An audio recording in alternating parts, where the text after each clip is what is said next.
ये सीट भी बेहद खास है, वीआईपी सीट भी इसे कह सकते हैं। राजगीर की ये सीट है। फिलहाल तो यहाँ जेडीयू का कब्जा है, लेकिन राजगीर में क्या मुख्यमंत्री नीतीश कुमार का प्रभाव है? इस बार भी यहाँ जेडीयू की ही जीत होगी। समीकरण क्या कहते हैं, रिकॉर्ड्स क्या कहते हैं, क्योंकि ये जो इलाका है मुख्यमंत्री का गृह इलाका इसे कह सकते हैं। फिलहाल रंजन जी, अगर राजगीर को आप स्कैन करते हैं तो राजगीर का मिजाज कैसा रहा है, क्या नजर आता है? देखिए, अगर आप राजगीर विधानसभा को स्कैन कीजिएगा तो यहाँ पर एक चीज तो दिखती है कि एक पार्टी का भी दबदबा दिखा है और एक व्यक्ति का भी दबदबा जो है वो राजगीर में दिखा है। उस पर हम चर्चा करें उससे पहले राजगीर एक महत्वपूर्ण स्थल है, बिहार में पर्यटन स्थल है और यहाँ पर विकास के बहुत सारे काम जो है वो नीतीश कुमार ने किए हैं मुख्यमंत्री रहते।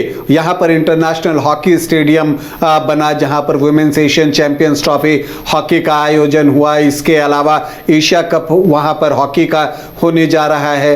वहां पर जो ग्लास ब्रिज बना है वो पर्यटकों को बहुत आकर्षित करता दिखता है। जो इसके अलावा जो शांति स्तूप है उसकी बात कर लीजिए तो राजगीर बहुत खूबसूरत है। जब अक्सर लोग जो है जो बिहार के हैं या जो बाहर के हैं उनके लिए ये एक टूरिस्ट प्लेस है। विकास आपको दिखता है, सड़कें बहुत अच्छी हैं और आपको हर तरफ से वो कनेक्टिविटी दिखती है, ट्रेन के साथ भी कनेक्टिविटी है।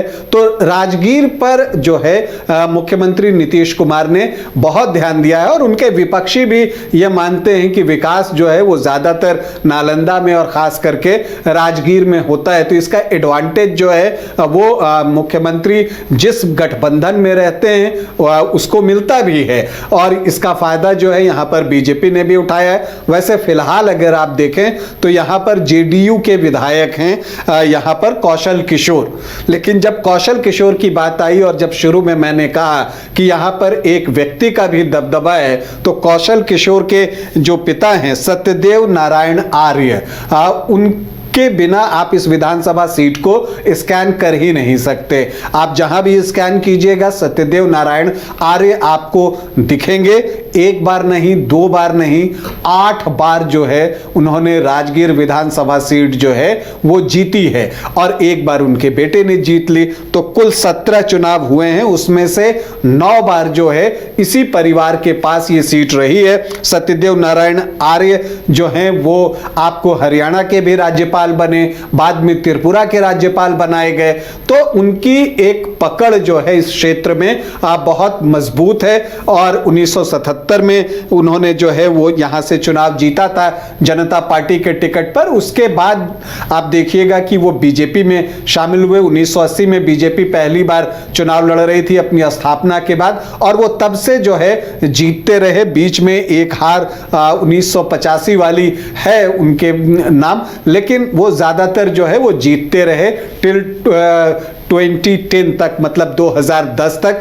2015 में उन्हें हार का सामना करना पड़ा और उसके बाद ही वो राज्यपाल जो है वो बनाए गए। अब अगर आप राजगीर विधानसभा को देखें तो ये भी दिखता है कि शुरू से ही जो हम कहते हैं कि राइट को ये सपोर्ट करता दिखा है। यहां से भारतीय जनसंघ जो है उसको भी 2 बार सफलता मिली है और इसके अलावा आप देखें तो बीजेपी ने 7 बार यहां से जीत का परचम लहराया है। तो जनसंघ और बीजेपी को आप जोड़ दें तो वो भी 9 बार आपको दिखेगा। तो अगर जो 17 विधायक यहां चुने गए उसमें से 9 विधायक बीजेपी के ही आपको मिलेंगे और इसके बाद 9 के बाद 2 जो विधायक हैं वो जेडीयू से निकलकर आए तो 9-2 11 आ जाता है। यहां पर बीच में लेफ्ट का भी एक प्रभाव यहां पर रहा है। 2 बार उसे सफलता भी मिली है और वो एक छाप उसने यहां पर छोड़ी थी। 2 बार जो है सीपीआई ने भी ये सीट जीती है 1972 और 1990 में। जनसंघ को 2 बार कामयाबी मिली।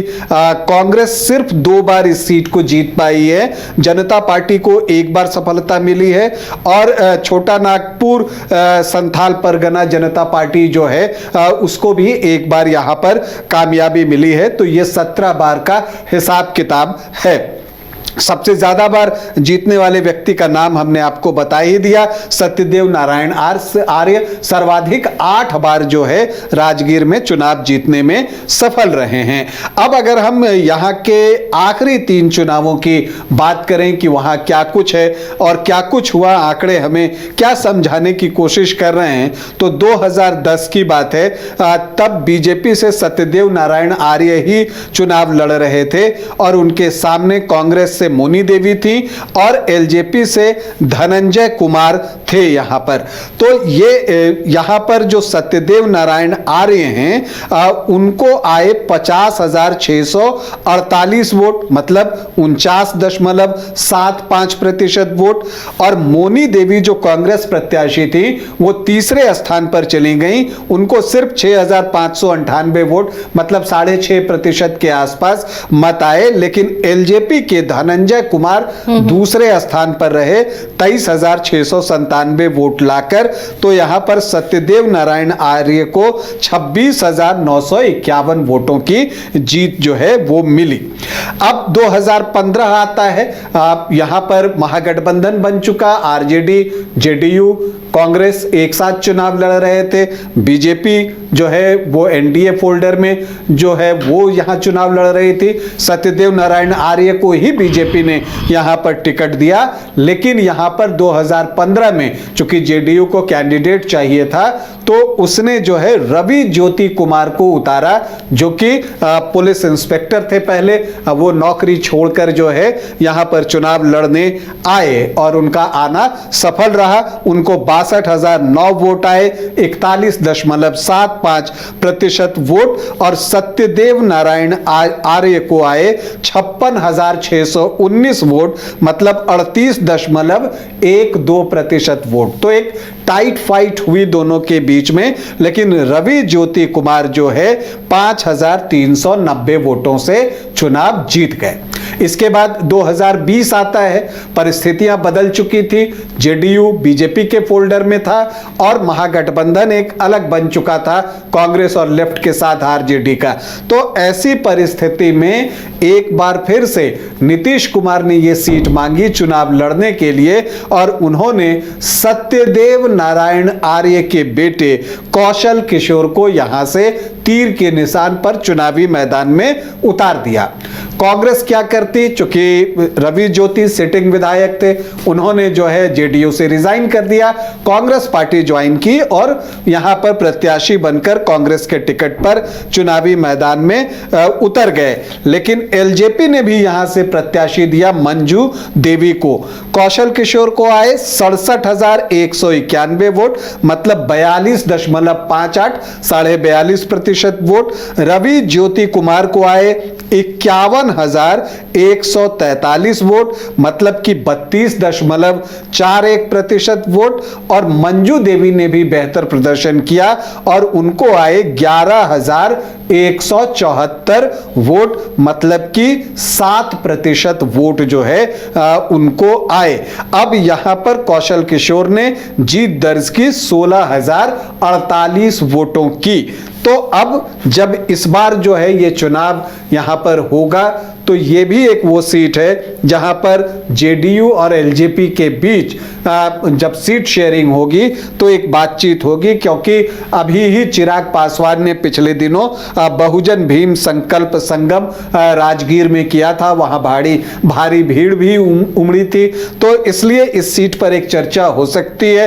मंजू देवी ने पिछली बार प्रदर्शन भी बेहतर किया था, 11,000 से ज्यादा वोट उनको आए थे। तो अब देखना है कि ये सीट जो है जेडीयू लड़ता है या एलजेपीआर लड़ती है, चिराग पासवान की पार्टी। लेकिन दावेदारों की हम बात करें तो कांग्रेस से कौन कौन दावेदार हो सकते हैं, तो एक तो स्वाभाविक दावेदारी रवि ज्योति कुमार की बनती है, जिन्होंने पिछला चुनाव यहां से लड़ा था, एक बार यहां पर चुनाव जीत भी चुके हैं, क्षेत्र में वो सक्रिय भी रहते हैं, तो एक उनका नाम तो बनता ही है।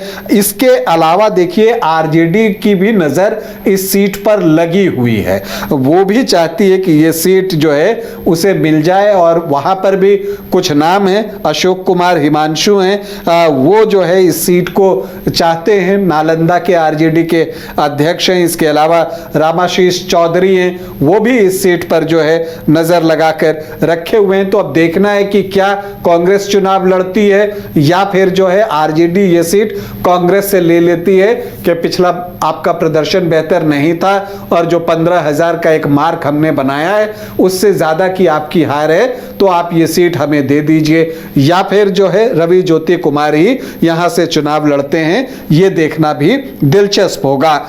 अब अगर आप यहां पर जातीय समीकरण की बात करें तो यहां पर आपको दिखेगा कि यहां भी यादव वोटर्स की संख्या बहुत अच्छी है। 19 से 20% यादव वोटर्स हैं, लेकिन यहां पर मुस्लिम वोटर्स 6.5% के आसपास हैं। तो ये चंक 26 से 27% के आसपास का ही बनता है।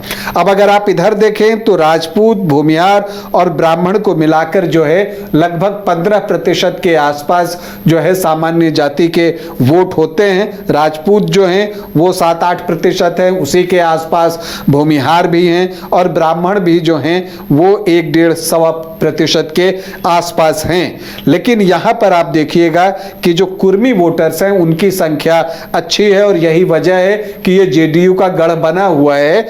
लगभग 12% वोट कुर्मी हैं और कुशवाहा भी 7.5 से 8% है। तो 19 से 20% का आंकड़ा ये भी पहुंच जाता है। तो यादव भी 19 से 20% और आप कुर्मी और कुशवाहा को जोड़ रहे हैं तो वो भी 19 से 20%, तो इक्वेट हो जाता है। फिर जहां पर आपको मुस्लिम वोटर्स 6.5% हैं तो आप यहां सामान्य जाति को 14-15% के आसपास देखती हैं। तो इसीलिए यहां पर जो है एक एडवांटेज जो है वो एनडीए को दिखता है। जब भी नीतीश कुमार जिस गठबंधन से जुड़ते हैं तो ये जो वोट उनके साथ जुड़ता है उसका असर चुनाव परिणाम पर दिखता है। और ये सीट आप मानकर चलिए कि मुझे लगता है कि जेडीयू इसे लेना चाहेगी क्योंकि उसकी विनिंग सीट है, जीती हुई सीट है, तो वो इसे छोड़ना नहीं चाहेगी। तो अगर एनडीए पूरी एकता के साथ चुनाव लड़ता है तो यहां का जो समीकरण होगा वो थोड़ा एनडीए के फेवर में होगा। और अगर एकता से आप लड़ते हैं तो चूंकि यहां पर जो एससी वोटर्स हैं वो भी 25.15% हैं, उनकी बड़ी संख्या है। एससी आरक्षित सीट है राजगीर, तो जब एससी आरक्षित सीट है तो ये एक वजह है कि यहां एससी वोटर्स की संख्या भी जो है वो बहुत अच्छी है। तो अब उसमें से देखिए, चूंकि सब तो एससी कैटेगरी के ही आपको कैंडिडेट होते हैं तो सबका अपना अपना हिस्सा निकलता है, लेकिन इसमें जो एससी वोटर्स हैं उसमें पासवान की संख्या अच्छी है, मांझी की संख्या अच्छी है, यहां पर पासी अच्छी संख्या में है। तो उसका असर भी जो है चुनाव परिणाम पर दिखेगा कि प्रत्याशी कौन बनता है। तो राजगीर में जो है फिर से एक दिलचस्प चुनाव होने की उम्मीद है, लेकिन कैंडिडेट कौन होते हैं उस पर बहुत कुछ राजगीर में निर्भर करेगा। तो चलिए, दिलचस्प चुनाव राजगीर में भी और मुकाबला बहुत ज़बरदस्त होने वाला है। इन मुकाबलों पर हमारी भी नज़र होगी, कैंडिडेट कौन होगा और उसके साथ कौन से समीकरण काम करेंगे, ये भी आपको हम बताते रहेंगे।